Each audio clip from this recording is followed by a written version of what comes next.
నమస్కారం వార్తలకు స్వాగతం వివరాల్లోకి వెళ్తే విద్యను వ్యక్తిగత అభివృద్ధి కోసం కాకుండా సమాజ శ్రేయస్సు కోసం వినియోగించాలన్నారు రాష్ట్ర గవర్నర్ అబ్దుల్ నజీర్ తిరుపతి శ్రీ వెంకటేశ్వర విశ్వవిద్యాలయంలోని శ్రీనివాస ఆడిటోరియంలో జరిగిన 63, 64, 65, 66, 67, 68వ స్నాతకోత్సవంలో గవర్నర్ ఛాన్సలర్ హోదాలో హాజరయ్యారు. మొత్తం 6 స్నాతకోత్సవాలను ఈ రోజు ఒకేసారి ఎస్వీయు నిర్వహించింది. స్నాతకోత్సవంలో కేంద్ర ప్రభుత్వ శాస్త్రీయ సలహాదారు అజయ్ కుమార్ సూద్, భారత జాతీయ విజ్ఞాన అకాడమీ అధ్యక్షులు జనరల్ మాండే, భారత బయోటెక్ వ్యవస్థాపక చైర్మన్ కృష్ణ ఎల్లాకు గౌరవ డాక్టరేట్ ప్రదానం చేశారు గవర్నర్. అలాగే 52 మంది విద్యార్థులకు బంగారు పతకాలు, మొత్తం 12,141 మంది విద్యార్థులకు పట్టాలను ప్రదానం చేశారు. Professor Kata Narasimharao, vice chancellor Sri Venkateswara university, Rector, Registrar, members of the Executive Council, members of the Academic Senate, Deans, members of the faculty, recipients of PhDs, postgraduate and graduate degrees, medals and diplomas, staff members, my dear students and their proud parents, ladies and gentlemen, members of the media, Andariki Namaskaram.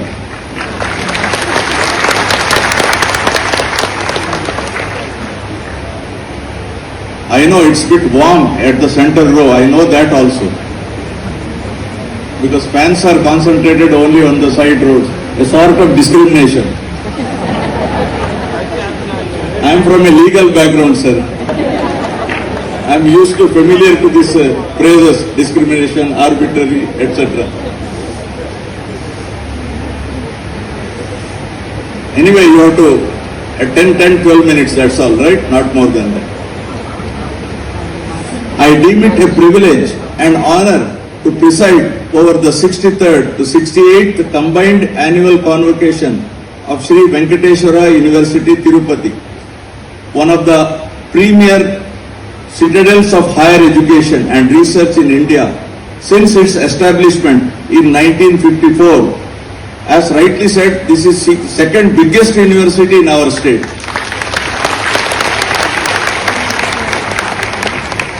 Convocation is not merely a ceremonial occasion. Please listen to me. It is not a ceremonial occasion, so you must maintain some discipline. Rather, it is a celebration of knowledge, perseverance, discipline, aspirations and achievement. It marks the successful completion of an important phase in the lives of young graduates and the beginning of a new journey filled with opportunities, responsibilities and service to the society. On this memorable occasion, I congratulate every student, research scholar receiving degree, medal and award here today. Your achievements are the result of your hard work, dedication, perseverance and commitment. Equally, they reflect the sacrifices, encouragement and unwavering support of your parents and teachers and mentors. Give them a big hand to your teachers, parents and mentors. Tenali పట్టణంలోని తూర్పు కాలువ కట్ట రోడ్డులో పేరుకుపోయిన చెత్త వ్యర్థాలను పరిశీలించేందుకు రాష్ట్ర మంత్రి నాదెండ్ల మనోహర్ బుధవారం ఆకస్మికంగా పర్యటించారు. రోడ్డు పక్కన వ్యర్థాలు పేరుకుపోయి ఉండటాన్ని గమనించిన మంత్రి మున్సిపల్ అధికారుల పనితీరుపై తీవ్ర అసంతృప్తి వ్యక్తం చేశారు. ప్రజలకు ఇబ్బందులు కలిగించేలా వ్యర్థాలు తొలగించకుండా నిర్లక్ష్యంగా వ్యవహరించడంపై ఆగ్రహం వ్యక్తం చేసిన మంత్రి చెత్తను పూర్తిగా తొలగించే వరకు అక్కడి నుంచి కదలలేదని రోడ్డు పక్కనే బైఠాయించారు. మంత్రి ఘటనా స్థలానికి చేరుకున్న తరువాతే తెనాలి మున్సిపల్ యంత్రాంగం స్పందించి అక్కడికి చేరుకోవడం గమనార్హం.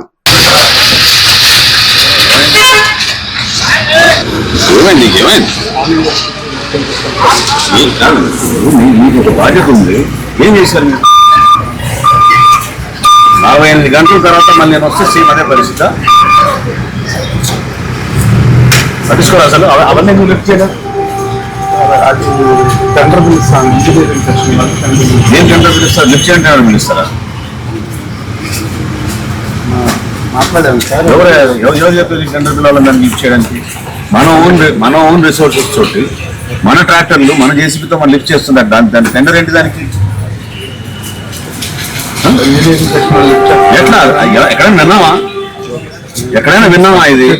మన ట్రాక్టర్ మన జేసీబీ మనం లిఫ్ట్ చేస్తున్న దానికి టెండర్ ఏంటి? మధ్యాహ్నం కాదు, ఇప్పుడు కావాలి నాకు. ఇక్కడే కూర్చుంటాను. మంగళగిరి ఎయిమ్స్ లో మరో వైద్య విభాగం అందుబాటులోకి వచ్చింది. ఎయిమ్స్ మంగళగిరి ఆవరణలోని ఆయుష్ వైద్య విభాగాన్ని ఎయిమ్స్ ఎగ్జిక్యూటివ్ డైరెక్టర్ మరియు CEO professor doctor Ahanthem Santa Singh ప్రారంభించారు. ఆయుర్వేద వైద్యాధికారిని డాక్టర్ ఆకుల పుష్పాంజలి, హోమియోపతి వైద్యాధికారిని డాక్టర్ శాన్యల్ తో పాటు పలువురు వైద్యాధికారులు, వైద్య సిబ్బంది పాల్గొన్నారు. ఈ సందర్భంగా AIIMS Mangalagiri executive director CEO professor doctor Ahanthem Santa Singh మాట్లాడుతూ ఎయిమ్స్ వైద్యశాల ఆవరణలో నూతనంగా నిర్మాణం పూర్తి చేసుకున్న ఆయుష్ వైద్య విభాగాన్ని ప్రజలకు అందుబాటులోకి తీసుకొస్తున్నట్లు తెలిపారు. ఆధునిక వైద్య విధానాలతో పాటు సాంప్రదాయ భారతీయ వైద్య విధానాలను అనుసంధానించడం ద్వారా సమగ్ర ఆరోగ్య సంరక్షణను ప్రోత్సహించే లక్ష్యంతో ఈ ఆయుష్ విభాగం ఏర్పాటు చేయబడిందని వివరించారు. Starting the Ayush department, we have already appointed the two medical Ayush consultants, one from the Ayurvedic and one from the homeopathics. Both the ladies doctors here, right? So we start really functioning. So we will be appointing another two more doctors also. And not only that, we will be able to utilize this Ayush building, which is already constructed long back. And this will be benefit so many people here, because sometimes some people prefer this Ayush or Ayurvedic or homeopathic rather than allopathic. Or we can be coordinate, or we can have research program between the Ayurvedic or homeopathic with our allopathic also. Sir, with So this how, will. with Yeah. this, how many departments we have here now? Now, with this, we have, ideally, we should have, without the biotechnology, we should have 44 departments. Now, almost we cross the 44 department, but Ayush is a different in addition to that. So, allopathic, we have 44 departments. And recently, we are going to, in the series, we are going to inaugurate some of them other departments like surgical gastroenterology, medical gastroenterology, like that. We are going to inaugurate some more new department in our own mainstream also. So now we will be nearing completion of our aim and objective of the AMS now. When it was possible to come to here now, remaining parts of the departments, as you say that, I should rest of the department possible to come here. Remaining department parts. Except biotechnology, which is nothing to do with our patient. That's the only. Otherwise, our aim was we have 45 department, including the biotechnology. Right. For biotechnology, we are going to tie up with the IIT Tirupati. So there we'll have the different course called clinical engineer. That means those people can repair our all those equipment, medical equipment. Plus, they will be trained in the any other BSc technician will be training. Right. So those courses will be starting very soon. It's already approved by our standing academic committee. So that will be the new game changing for the allied health sciences. So with that, almost we complete our aim and objective of this AMS. Of course, in the future we are going to have this trauma and emergency separate department, like, and in future we can have like that. In the future we are going to have sports medicine department. In the future we are going to have the geriatric department. This is on the pipeline. Sir, So that is all input. Yeah. That will be very good for sports medicine, but particularly Andhra Pradesh is full of sportsmen, including badminton players, right? And cricket, everybody loves it. So that's why we are going to introduce sports medicine. Another is geriatric, because our population in the elder side now, life expectancy are increased now.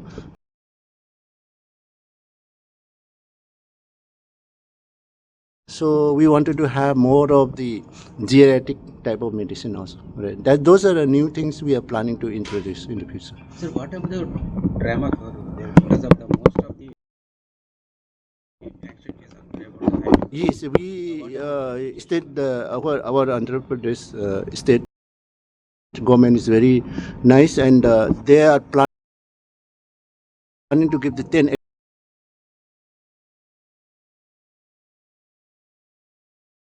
acres of land in near the national highway, just gate of the national highway. Once that is officially handed over, then we can proceed.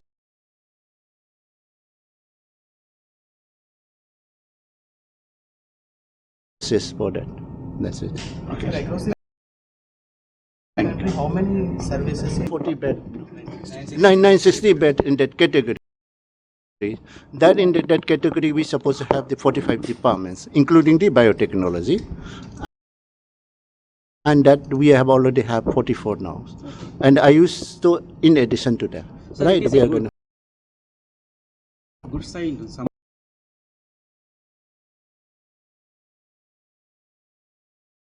Somebody told కూటమి ప్రభుత్వం ఏపీలో సుపరిపాలన అందిస్తోందన్నారు మాజీ కేంద్ర మంత్రి బనపాక లక్ష్మి. తిరుపతిలో ఈ నెల 12వ తేదీన కూటమి పాలన పూర్తయి 2 ఏళ్లు పూర్తయిన నేపథ్యంలో తిరుపతిలో సభను నిర్వహిస్తున్నట్లు చెప్పారు. సభకు సంబంధించిన ఏర్పాట్లను ఈ రోజు పరిశీలించిన తరువాత మాజీ కేంద్ర మంత్రి మీడియాతో మాట్లాడారు. ఏపీలో సంక్షేమ అభివృద్ధి కార్యక్రమాలను ప్రభుత్వం అందిస్తోందన్నారు. మేము చేసిన అభివృద్ధి సంక్షేమ కార్యక్రమాల మీద ప్రజల్లో ఒక నమ్మకం ఏర్పడింది. దీన్ని మేము ఒక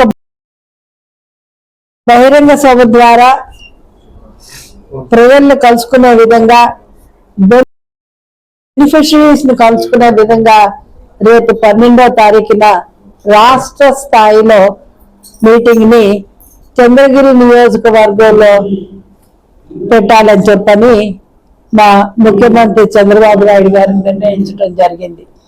ముఖ్యంగా దీనికి మా ముఖ్యమంత్రి వర్యులు నారా చంద్రబాబు నాయుడు గారు, అలాగే ఉప ముఖ్యమంత్రి జనసేన అధ్యక్షులు మన పవన్ కళ్యాణ్ గారు, బీజేపీ రాష్ట్ర అధ్యక్షులు మాధవ్ గారు, అలాగే మా యువ నాయకులు, నూతనంగా బాధ్యతలు చేపట్టినటువంటి నేషనల్ వర్కింగ్ ప్రెసిడెంట్ ఐటీ మంత్రి వర్యులు నారా లోకేష్ గారు, వీరే కాకుండా కేంద్ర మంత్రులు, ఎంపీలు, శాసనసభ్యులు, శాసన మండలి సభ్యులు, కార్పొరేషన్ చైర్మన్లు, డైరెక్టర్లు, వివిధ క్యాడర్లో ఉన్నటువంటి పార్టీ శ్రేణులు, 3 పార్టీల పార్టీ శ్రేణులు కూడా ఈ కార్యక్రమానికి హాజరవుతారని చెప్పడం జరిగింది. అంతర్జాతీయ యోగా దినోత్సవం 2026 కార్యక్రమాల సందర్భంగా బాపట్ల పట్టణంలోని రథం బజార్లో బాపట్ల పురపాలక సంఘం ఆధ్వర్యంలో బుధవారం యోగాంధ్ర కార్యక్రమం నిర్వహించారు. ఈ కార్యక్రమంలో జిల్లా అధికారులు, ప్రజలు, విద్యార్థులు పెద్ద సంఖ్యలో పాల్గొని యోగాసనాలు చేశారు. ఈ సందర్భంగా జిల్లా వైద్యాధికారి డాక్టర్ విజయమ్మ మాట్లాడుతూ యోగా ఆరోగ్యకరమైన జీవన శైలికి ఉత్తమ మార్గమని పేర్కొన్నారు. శారీరక దృఢత్వంతో పాటు మానసిక ప్రశాంతతను కూడా యోగా అందిస్తుందని అన్నారు. ప్రతి ఒక్కరూ యోగాను తమ నిత్య జీవితంలో భాగంగా అలవర్చుకొని ఆరోగ్యవంతమైన సమాజ నిర్మాణానికి తోడ్పడాలని పిలుపునిచ్చారు. యోగాభ్యాసం ద్వారా ఒత్తిడి తగ్గి ఏకాగ్రత పెరుగుతుందని, అన్ని వయసుల వారు యోగా సాధన చేయడం వల్ల అనేక ఆరోగ్య ప్రయోజనాలు పొందవచ్చని ఆమె వివరించారు. 9, 4, 5, 6, 7, 8, 9, 10. ఆసనంలో ఎట్లా వెళ్తామో అదే విధంగా వెనక్కి రావాలి. ఆసనం అందంగా ఉండాలి. మనం ఏ బాటలో వెళ్తామో అదే బాటలో ఇంటర్లాక్ చేసి నడుము వెళ్ళు మెడ సార్ తీసి ఈ మోకాలు కింద పోతడానికి ప్రయత్నం చేయాలి. తరువాత వజ్రాసనం. కుడికాలు వేసుకుని 6, 7, 8, 9. సో ఈవెంట్స్ వచ్చినప్పటికీ కూడా ఆసనాన్ని రిలీజ్ చేయాలి.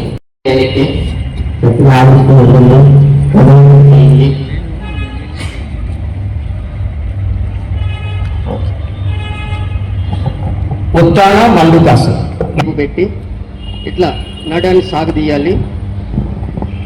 1, 2, 3, 4, 5, 6.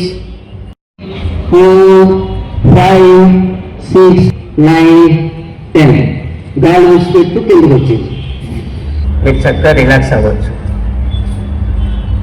రాష్ట్ర ఆహార భద్రతా కమిషనర్ ఆదేశాల మేరకు బాపట్ల పట్టణంలో ఆహార భద్రతా శాఖ, తూనికలు కొలతల శాఖ అధికారులు సంయుక్తంగా కూల్ డ్రింక్ షాపులు, జ్యూస్ సెంటర్లు, టీ దుకాణాలపై ఆకస్మిక తనిఖీలు నిర్వహించారు. ఈ తనిఖీల్లో ఫుడ్ ఇన్స్పెక్టర్ ప్రణీత్, తూనికలు కొలతల అధికారి రామ్ దాస్ పాల్గొన్నారు. ఆహార పదార్థాల నాణ్యత, పరిశుభ్రత ప్రమాణాలు, నిబంధనల అమలు, తూనికలు కొలతల సక్రమ వినియోగాన్ని అధికారులు పరిశీలించారు. వినియోగదారులకు నాణ్యమైన, సురక్షితమైన ఆహార పదార్థాలు అందేలా వ్యాపారులు తప్పనిసరిగా ఆహార భద్రతా ప్రమాణాలు పాటించాలని అధికారులు సూచించారు. పరిశుభ్రత లోపాలు లేదా నిబంధనల ఉల్లంఘనలు గుర్తించినట్లయితే సంబంధిత చట్టాల ప్రకారం చర్యలు తీసుకుంటామని హెచ్చరించారు. దాన్ని అనుసరించి ఈరోజు ఫుడ్ షాపులు, జ్యూస్ షాపులు, కూల్ డ్రింక్ షాపులు, మరి టీ పొడి పౌడర్, అందులో మా చట్ట లీగల్ మెట్రాలజీ పరిధిలో ఉన్న ఖాతాలు, వేయింగ్ మిషన్స్ కరెక్ట్గా ఉన్నాయా లేవా, యాక్యురసీ చూస్తామండి. తర్వాత ప్యాకింగ్ అయిన వాటి మీద date of manufacturing, address, analysis, legal metrology చట్ట ప్రకారం ఉన్నాయా లేవా చూసి లేని పక్షంలో వాళ్ళకి నోటీస్. మీ పేరేంటి సార్? మా పేరు రామదాస్ అండి. ఇప్పుడు బాపట్ల కూరగాయల మార్కెట్, ఫిష్ మార్కెట్లో బాగా తునికిలు కొలతలు బాగా జరుగుతుందని చెప్పి ఇంతవరకు ఎందుకంటే రైట్లు చేయలేదు మీరు? చేస్తున్నాం సార్. ఏది మా నోటీస్ ఇంతవరకు మీడియా వాళ్ళకి ఎవరు తెలియదు మీరు వచ్చినట్టు కూడా. నోటీస్ ఇచ్చాము. ఇప్పుడు వెళ్ళి చూపించినా మీకు చూపిస్తాం మేము, వెయిటింగ్ ఉందని తేడా. తప్పకుండా వచ్చింది. కొంచెం దీని మీద మీరు ప్రత్యేక దృష్టి పెట్టి కొంచెం మంత్లీ ఒకసారి అన్నా కానీ చెకింగ్ చేస్తే ప్రజలకు కొంచెం వసపాటుగా ఉంటుందండి. కంపల్సరీ మాకు విజ్ఞాన విలేకరి గారు వాటిలో కలిసి చేసాం. మన వాళ్ళు ఎవరు చెప్పినా నేను ఫాలో అసలు ఆపేస్తున్నాడు. నేను food safety officer Pradeep Kumar Bapatla. ఇవాళ మనం కమిషనర్ ఫుడ్ సేఫ్టీ మంగళగిరి నుంచి మనకి స్పెషల్ ఆర్డర్స్ వచ్చింది. లీగల్ మెట్రాలజీ డిపార్ట్మెంట్ తోటి ఫుడ్ సేఫ్టీ డిపార్ట్మెంట్ని కొన్ని స్పెషల్ రేట్స్ చేయమని చెప్పారు. అందులో భాగంగానే ఇవాళ స్పెషల్ రేట్స్ స్టార్ట్ చేయడం జరిగింది. Fruit stalls, juice points, tea powder stalls, తర్వాత కూల్ డ్రింక్స్ షాప్స్, ఇవి ఏవైతే ఉన్నాయి ప్రతి చోట ఇవన్నీ ప్రతిదీ ఇన్స్పెక్ట్ చేయమని చెప్పారు. మరి లీగల్ మెట్రాలజీ ఉన్న పరిధిలో వాళ్ళ ఏవైతే చూడాల్సినవి ఉంటాయో అవన్నీ కూడా వాళ్ళని చూడమని చెప్పారు. మా పరిధిలో మాకు ఏవైతే ఇన్స్ట్రక్షన్స్ ఇచ్చారో అవన్నీ మేము పాటిస్తాం. సో ఇక్కడ శాంపుల్స్ అనేది లిఫ్ట్ చేయడం జరుగుతుంది. ఆల్రెడీ ఇందాకే ఒక లూజ్ మిల్క్ అక్కడ జ్యూస్ పాయింట్ దగ్గర లూజ్ మిల్క్ ఒకటి సేకరించాం శాంపుల్. ఇక్కడ వచ్చేసి యాపిల్స్ అన్నారు. సో యాపిల్స్ అనేది తీయడం జరుగుతుంది. సో ఈ రకంగా ఇవాళంతా కూడా మన టౌన్లో, బాపట్ల టౌన్లో టీ పౌడర్ కానీ ఇవన్నీ కోజలు కానీ శాంపుల్స్ అని సేకరించి రేపు ఇవాళ ఈ నైట్ కల్లా మనం హైదరాబాద్కి అనాలిసిస్ పంపిస్తాం. దాని ప్రకారం వచ్చే రిపోర్ట్ ప్రకారం చర్యలు. ప్రముఖ తమిళ సినీ దర్శకుడు, నటుడు భారతీ రాజా మృతి పట్ల మాజీ ఎమ్మెల్యే కాట్రగడ్డ ప్రసాద్ తీవ్ర సంతాపం వ్యక్తం చేశారు. భారతీయ సినీ రంగానికి ఆయన అందించిన సేవలు చిరస్మరణీయమని పేర్కొన్నారు. భారతీ రాజా చెన్నైలో వయో భారంతో పాటు అనారోగ్య సమస్యల కారణంగా కన్నుమూశారు.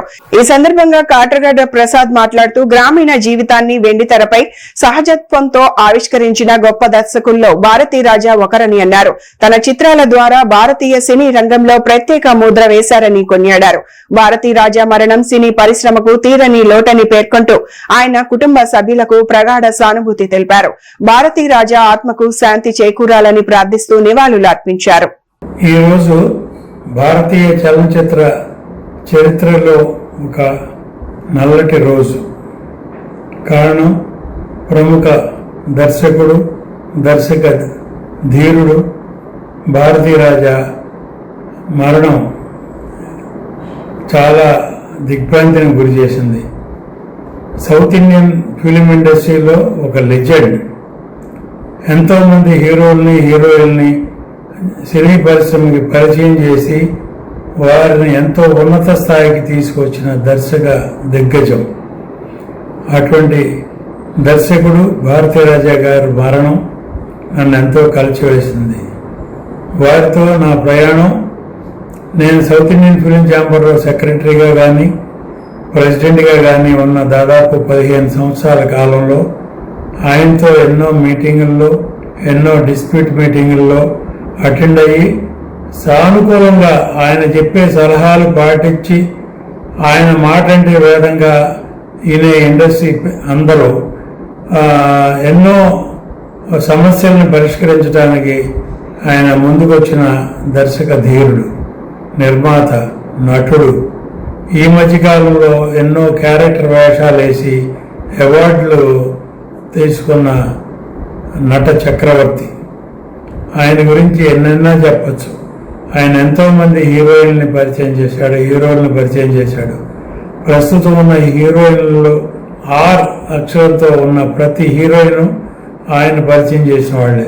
సపోజ్ రాధిక, రాధ, రేవతి, అలా కొన్ని పేర్లు ఉన్నాయి. అందరూ అలాగే కొంతమంది హీరోలు కానీ ఎంతో ముందు చూపుతో వాళ్ళని ఎంకరేజ్ చేసి వాళ్ళకి సినిమా పేరు మార్చి ఎంకరేజ్ చేసిన దర్శక ధీరుడు. ఈ మధ్యకాలంలో అంటే దాదాపు 2 సంవత్సరాల కిందట వారి కుమారుడు మనోజ్ అకాల మరణం చెందటం కుటుంబంలో ఒక తీరని లోటు, ఆయనకి ఎంతో ఆవేదన గురి చేసిన విషయం. ఒక్కగానొక్క కొడుకు, అతన్ని హీరోయిన్ చేద్దామనుకున్నారు, దర్శకుడిని చేద్దామనుకున్నారు, ఎన్నో కలలు కన్నారు భారతీరాజా గారు. అటువంటి మనోజ్ 2 సంవత్సరాల కిందట చనిపోవడం అనేది ఆయనని ఎంతో కృంగదీసింది. అప్పటి నుంచే ఈ 2 సంవత్సరాలు ఆయన ఎంతో మనోవేదనకి గురై గత 5-6 నెలలుగా ఆరోగ్యం సరిగా లేక ఇంటికే పరిమితమైన దర్శక ధీరుడు. 85 సంవత్సరాల అనుభవజ్ఞుడు. ఎంతో కార్యక్రమాలకి, ఎన్నో ఫంక్షన్స్కి, ఎన్నో 100 days ఫంక్షన్స్, ఎన్నో 100 days సినిమాలు దర్శకత్వం వహించిన దర్శక ధీరుడు. వారి మరణానికి తెలుగు, తమిళ చలనచిత్ర పరిశ్రమలే కాదు, ఆల్ ఇండియా సినీ ఇండస్ట్రీ కూడా ఎంతో దిగ్భ్రాంతిని గురి చేస్తూ సంతాపం తెలియజేస్తోంది. వారి ఆత్మకి శాంతి చేకూరాలని భగవంతుని కోరుకుంటూ, వారి కుటుంబ సభ్యులకి ధైర్యాన్ని ప్రసాదించాలని భగవంతుని మరొకసారి కోరుకుంటూ సెలవు. ప్రకాశం జిల్లా కందుకూరులో గంజాయి అక్రమ రవాణా, విక్రయాలు మరియు వినియోగానికి పాల్పడుతున్న 16 మంది యువకులను పోలీసులు అరెస్టు చేశారు. వారి వద్ద నుంచి మొత్తం 2 కిలోల 873 గ్రాముల గంజాయిని స్వాధీనం చేసుకున్నట్లు కందుకూరు సిఐ అన్వర్ బాషా తెలిపారు. జిల్లా ఎస్పీ హర్షవర్ధన్ రాజు ఐపీఎస్ ఆదేశాల మేరకు గంజాయి అక్రమ కార్యకలాపాలపై ప్రత్యేక నిఘా ఉంచిన పోలీసులు కందుకూరి డీఎస్పీ బాలసుబ్రహ్మణ్యం పర్యవేక్షణలో చర్యలు చేపట్టారు. అందిన సమాచారంతో Kandukur town, rural, Ulavapadu police సిబ్బంది సంయుక్తంగా దాడులు నిర్వహించారు. ఈ కేసులో ప్రధాన నిందితుడిగా భావిస్తున్న అఫ్రోజ్ కు సంబంధించిన సమాచారంతో గుడ్లూరు రోడ్లోని పెట్రోల్ బంక్ సమీపంలోని సెల్ టవర్ వద్ద మరో 2 నిందితులను అదుపులోకి తీసుకున్నారు. వారి వద్ద నుంచి గంజాయిని స్వాధీనం చేసుకుని అరెస్టు చేసినట్లు పోలీసులు వివరించారు. దాని మీద టౌన్లో ఎక్కడెక్కడ ఈ గంజాకి సంబంధించినటువంటి అమ్మకాలు కానీ, అలాగే దాన్ని తాగుతున్నటువంటి వ్యక్తులు ఎవరైతే ఉన్నారో వాళ్ళందరి మీద ప్రతి ఒక్క ఏరియాలో కూడా మనం సెర్చ్ చేయడం జరిగింది. ప్రతి ఒక్క కాలనీలోనూ, అలాగే మనం కార్డన్ సెర్చ్ ఆపరేషన్స్ కూడా దీని గురించి టౌన్ చుట్టుపక్కల కూడా చేయడం జరిగింది. దాని మీద మరలా స్పెషల్గా ఈ గంజాకి డ్రైవ్ చేసి పట్టుకోవడం, ప్రతి ఒక్కరిని కూడా ఆ ఇన్ఫర్మేషన్ అనేది తీసుకొని నిన్న మన ఈ సంబంధించినటువంటి మొత్తం 15 మందిని అరెస్ట్ చేయడం జరిగింది. 15 మందిని వీళ్ళని మనకి ఆనందపురం రోడ్లో ఉన్నటువంటి డంపింగ్ యార్డ్ దగ్గర ఈ గంజా తాగుతున్నటువంటి 14 మందిని అరెస్ట్ చేయడం జరిగింది. వారి దగ్గర మొత్తం 473 గ్రాములు గంజాయిని సీజ్ చేయడం జరిగింది. అలాగే వారి యొక్క ఇన్ఫర్మేషన్ మీద ఎవరైతే అమ్ముతున్నారో దీన్ని సంబంధించి వారి దగ్గర ఇద్దరిని మరలా అరెస్ట్ చేసి వారి వద్ద 2 కేజీల 400 గ్రాములు వాళ్ళ దగ్గర సీజ్ చేయడం జరిగింది. ఒక్కొక్కరి దగ్గర కేజీ 200 గ్రాములు చొప్పున 2 కేజీల 400 గ్రాములు గంజాని సీజ్ చేయడం జరిగింది. మొత్తం టోటల్ వీళ్ళ దగ్గర 15 మందిని అరెస్ట్ చేసి 2 కేజీల 873 గ్రాములని గంజాని సీజ్ చేయడం జరిగింది. అలాగే దీనికి సంబంధించి ఈ ఇద్దరు వ్యక్తులు ఎవరైతే ఉన్నారో ఈ అష్రఫ్ అలాగే బలరాం వీళ్ళకి సంబంధించి ఇన్ఫర్మేషన్ అనేది కలెక్ట్ చేయడం జరిగింది. వీళ్ళు వేరే వాళ్ళ దగ్గర నుంచి ఇక్కడికి తీసుకొచ్చేసి వీళ్ళ ద్వారా టౌన్లోను అలాగే చుట్టుపక్కల ఎవరైతే తాగుతూ ఉంటారో వాళ్ళకి సప్లై చేయటం చేస్తూ ఉన్నారు. అట్లాంటి వారిని అరెస్ట్ చేయడం జరిగింది. దీని మీద ప్రత్యేకంగా ఒక డ్రైవ్ అనేది పెట్టుకొని మనకి కందుకూరు టౌన్లో కానీ అలాగే కందుకూరు సబ్ డివిజన్లో కానీ ఎక్కడా కూడా ఈ గంజా లేని టౌన్ కింద అనేది తీసుకోవడం ప్రజల దగ్గర కూడా తీసుకోవడం జరుగుతుంది. ఇట్లా కంపల్సరీగా మనకి ఎవరైతే గంజాకి సంబంధించి అమ్మటం కానీ అలాగే దాన్ని కన్జ్యూమ్ చేయటం కానీ వాడటం కానీ చేసినట్లయితే అట్లాంటి వారి మీద కఠినమైనటువంటి చర్యలు అనేది తీసుకోవడం జరిగింది. రాష్ట్రంలో ప్రస్తుతం 5 ఏళ్ల చంద్రగ్రహణం నడుస్తోందని డాక్టర్ బిఆర్ అంబేద్కర్ కోనసీమ జిల్లా వైఎస్ఆర్ కాంగ్రెస్ పార్టీ అధ్యక్షులు చిర్ల జగ్గిరెడ్డి విమర్శించారు. కొత్తపేట నియోజకవర్గ పరిధిలోని కొత్తపేట వైశ్య కళ్యాణ మండపంలో బుధవారం నిర్వహించిన చంద్రబాబు వెన్నుపోటుకు 2 ఏళ్లు కార్యక్రమంలో ఆయన పాల్గొని మాట్లాడారు.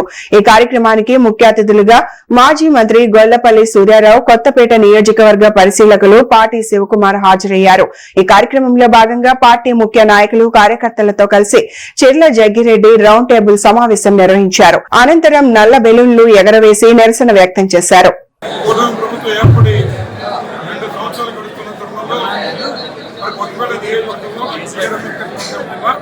కొత్తపేట నియోజకవర్గంలో ఈ రకంగా మరి ఫోటో ప్రదర్శన పెట్టి ఈరోజు ప్రజలందరికీ కూడా జరుగుతున్న విషయాల్ని వారి దృష్టిలో పెట్టడం జరిగింది. ముఖ్యంగా వారు చేస్తున్నటువంటి నిరంకుశ పరిపాలన, ఏదైతే ప్రజల్ని వేధించేటువంటి కార్యక్రమాలు చేస్తున్నారో వాటి మీద ఈరోజు ఈ యొక్క నారా చంద్రబాబు నాయుడు గారి ప్రభుత్వాన్ని ప్రశ్నిస్తున్నాం. ముఖ్యంగా ఆడబిడ్డ నీదని చెప్పి వారికి ప్రతి ఆడబిడ్డకి 18 సంవత్సరాలు నిండిన వారికి 1500 ఇస్తారని వారిని దగా చేసినటువంటి నారా చంద్రబాబు నాయుడు గారిని ప్రశ్నిస్తున్నాం. అదేవిధంగా ప్రతి నెల 3000 రూపాయలు నిరుద్యోగం ఇస్తామని చెప్పి డిఎస్సి పోస్టులు అమ్ముకుంటున్నటువంటి లోకేష్ ని ఇవాళ ఈ సభలో విధంగా మరి నిలదీస్తున్నాం. అలాగే రైతులకి ప్రతి సంవత్సరం 20,000 రూపాయలు ఇస్తామని చెప్పి వారికి అరకొరగా నిధులిచ్చి రైతుల్ని నట్టేట ముంచిన చంద్రబాబు నాయుడు గారిని ఈ కూటమి ప్రభుత్వాన్ని సందర్భంగా నిలదీస్తున్నాం. అదేవిధంగా ఏదైతే గతంలో జగన్మోహన్ గారు ఇచ్చినటువంటి సంక్షేమ కార్యక్రమాలన్నీ అమలు చేస్తూనే సూపర్ 6 ఇస్తాం అనేటువంటి మాట చెప్పి సూపర్ 6 కాదు సూపర్ ఫండ్గా ఇవాళ ఈ రాష్ట్రంలో కార్యక్రమాలు చేస్తున్న నారా చంద్రబాబు నాయుడు గారు, అలాగే ఉన్నటువంటి వైఎస్ఆర్ కాంగ్రెస్ పార్టీ కార్యకర్తలను అనేక విధంగా వారు చేస్తున్న కార్యక్రమానికి రేపు 12వ తారీఖున ప్రజాగ్రహాన్ని ఆ రోజు చంద్రబాబు నాయుడు గారు చవిచూస్తారని చెప్పి ఈ సందర్భంగా తెలియజేస్తూ ఈ యొక్క అంబేద్కర్ కోనసీమ జిల్లా నుంచి అన్ని నియోజకవర్గాల నుంచి భారీగా నియోజకవర్గ స్థాయిలో మరి 12వ తారీఖున ఒక ఉత్సవ రూపంలో ఈ యొక్క ప్రభుత్వంగా కొండ తెప్పించే కార్యక్రమం చేయాలి, ప్రజలకి మరి సందేశం ఇస్తూ ధన్యవాదాలు. విశాఖ ఉక్కు పరిశ్రమలో జరిగిన ప్రమాదంపై జ్యుడిషియల్ ఎంక్వైరీ నిర్వహించాలని, ప్రమాదంలో మృతి చెందిన కార్మికుల కుటుంబాలకు ₹1 కోటి చొప్పున ఎక్స్గ్రేషియా ప్రకటించాలని ఏపీఆర్సీఎస్ రాష్ట్ర ప్రధాన కార్యదర్శి కర్ణాకుల వీరాంజనేయులు డిమాండ్ చేశారు. విశాఖ ఉక్కు పరిశ్రమ ప్రమాదంలో మృతుల కుటుంబాలకు న్యాయం చేయాలని, ప్రైవేట్ ఏజెన్సీల భద్రతా చర్యల వైఫల్యాలను నిరసిస్తూ ఏపీఆర్సీఎస్, ఏఐఎఫ్టీయూ, పీఓడబ్ల్యూ, పీడీఎస్యూ ఉమ్మడి తూర్పు గోదావరి జిల్లా కమిటీల ఆధ్వర్యంలో జగ్గంపేట శివారు రంగవల్లి నగర్లో మంగళవారం నిరసన ధర్నా నిర్వహించారు. ఆంధ్రప్రదేశ్ రైతు కూలీ సంఘం రాష్ట్ర ప్రధాన కార్యదర్శి కర్ణాకుల వీరాంజనేయులు మాట్లాడుతున్నాను. ప్రధానంగా కాకినాడ జిల్లా రంగవల్లి నగర్లో ఇవాళ ప్రధానంగా నిరసన వ్యక్తం చేస్తున్నాం. కారణం ఏంటంటే విశాఖ ఉక్కు అనేది ఆంధ్రప్రదేశ్కి చాలా ముఖ్యమైనది. విశాఖ ఉక్కును దాదాపు 30-40 గ్రామాలు ఆ ఉక్కుకి త్యాగం చేశారు, 30 మంది ప్రాణత్యాగం చేశారు. అలాంటి ఉక్కులో పటిష్టమైనటువంటి చర్యలు తీసుకోకుండా ప్రభుత్వాలు ఏం చేస్తున్నాయి? కేంద్ర రాష్ట్ర ప్రభుత్వాలు నిద్రపోతున్నాయా? దాదాపు వరకు 9 మంది చనిపోయారు. ఇంకా చాలామంది పరిస్థితి సీరియస్గా ఉంది. చనిపోయిన వాళ్ళకి ఒక్కొక్కరికి ₹1 కోటి ఇవ్వాలి. దాన్ని పరిరక్షించేటువంటి అధికారుల్ని సస్పెండ్ చేసి న్యాయ విచారణ జరిపించాలి. మరోసారి ఇలాంటి ఘటనలు పునరావృతం అవ్వకుండా ప్రభుత్వం కఠినమైన చర్యలు తీసుకోవాలి అనేది ఆంధ్రప్రదేశ్ రైతు కూలీ సంఘం డిమాండ్. పెద్దపల్లి జిల్లా రామగుండం మండలంలోని ఎన్డీపీసీ అంబేద్కర్ విగ్రహం వద్ద కాంగ్రెస్ పార్టీ బీసీ సెల్ నాయకులు పెండ్యాల మహేష్ ఆధ్వర్యంలో వినూత్న నిరసన కార్యక్రమం నిర్వహించారు.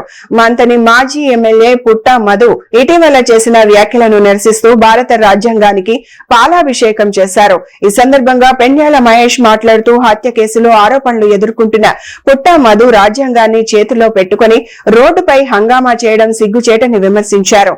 రాజ్యాంగాన్ని మార్చాలని గతంలో మాజీ ముఖ్యమంత్రి కేసీఆర్ చేసిన వ్యాఖ్యలు సమయంలో పుట్టా మధు ఎక్కడ ఉన్నారో ప్రజలకు సమాధానం చెప్పాలని ప్రశ్నించారు.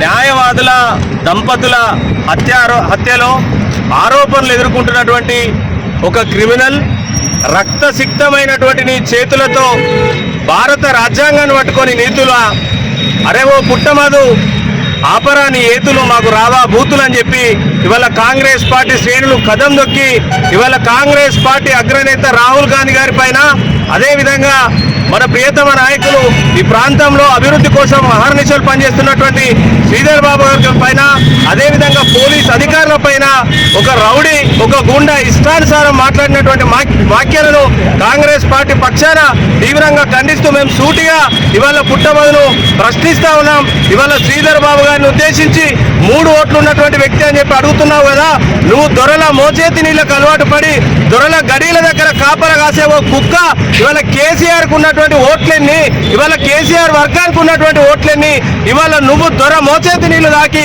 దొర బొక్కల దొరల ఎంగిలి మెతుకులకు అలవాటు పడి ఇవాళ బహుజన వాదం ఎత్తుకుంటే ఇవాళ బహుజనులు నమ్మే పరిస్థితుల్లో లేరు.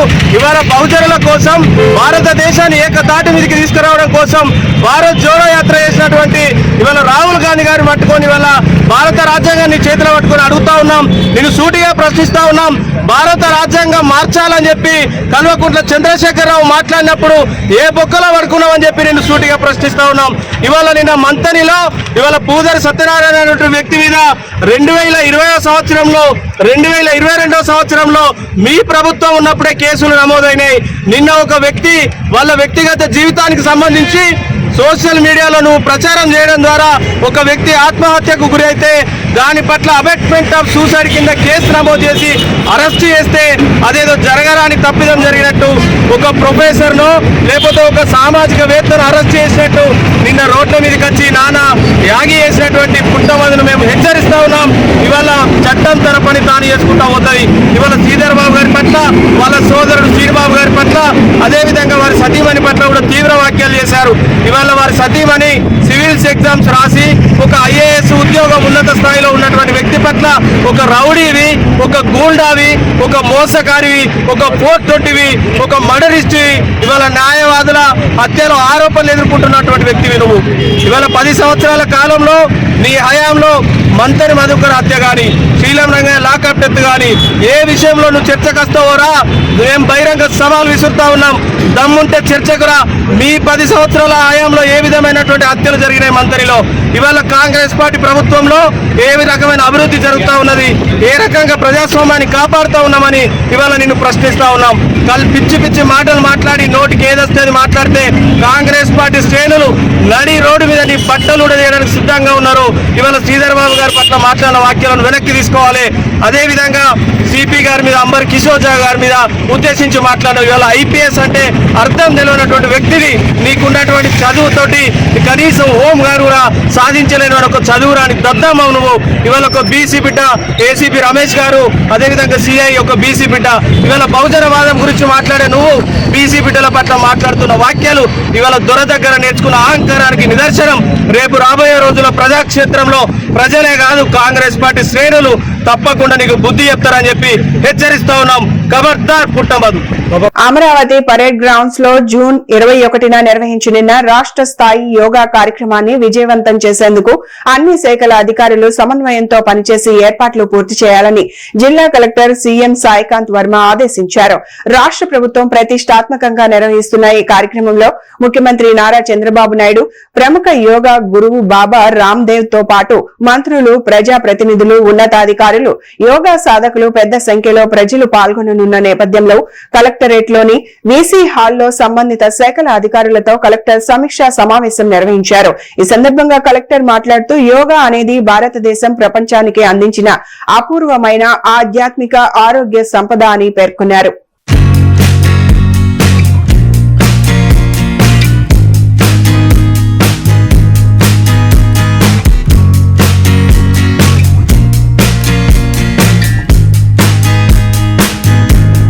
ఈ వార్తలు ఇంతటితో సమాప్తం. నమస్కారం.